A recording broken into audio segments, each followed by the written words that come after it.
Hello everyone, I just want to give you guys a look at my approach to problem 4.2.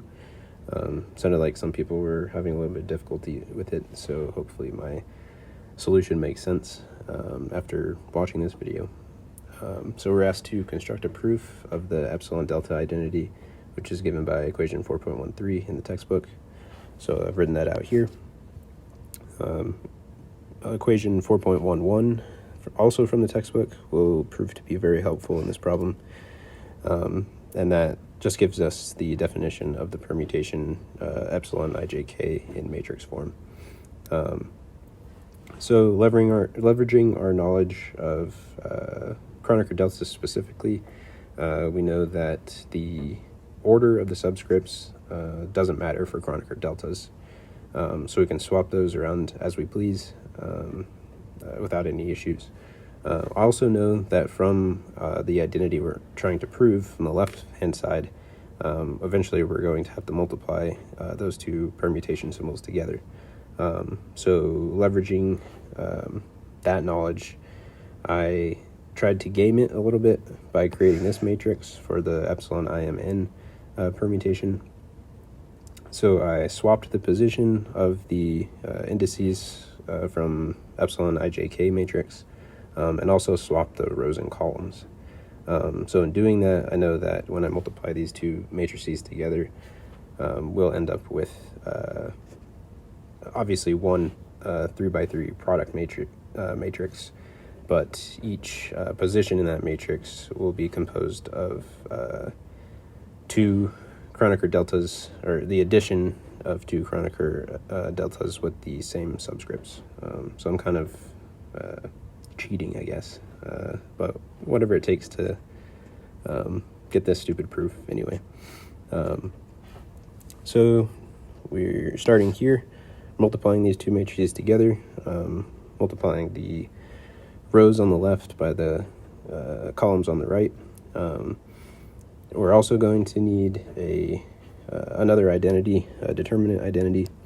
So let's call this matrix A and this matrix B. So this identity is the determinant of A times the determinant of B. A is equivalent to the determinant of the product of those matrices. So after multiplying those matrices together, we end up with this big ugly matrix right here, and that's AB.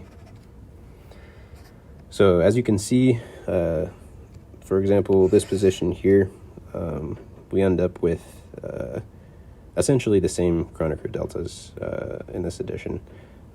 So again, the rule of one of the rules anyway with Kronecker deltas is we can swap the order of the subscripts or indices without any ramifications. So when you do that, you can simplify with the contraction rule that's also in the textbook to produce this matrix here. And then you can further simplify it. As you can see, in each of these positions, we just have three of the same Kronecker deltas. So we can pull a 3 completely out of the matrix that you see here. And you end up with this fairly neat matrix after that simplification. So moving on, we're going to go back to our rule here, and we are going to set, or rather figure out what the determinant of AB is. So we do that. It's a fairly simple process, and we end up with this guy.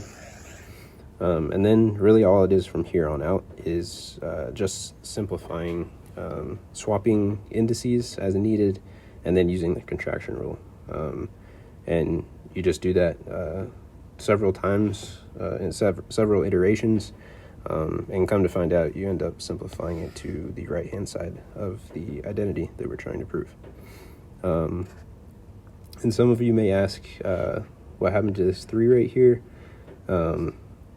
Correct me if I'm wrong in the comments, but I think since that 3 is really being multiplied on both sides of this equation, then it really ends up not really mattering. It just drops out anyway, gets divided off both sides.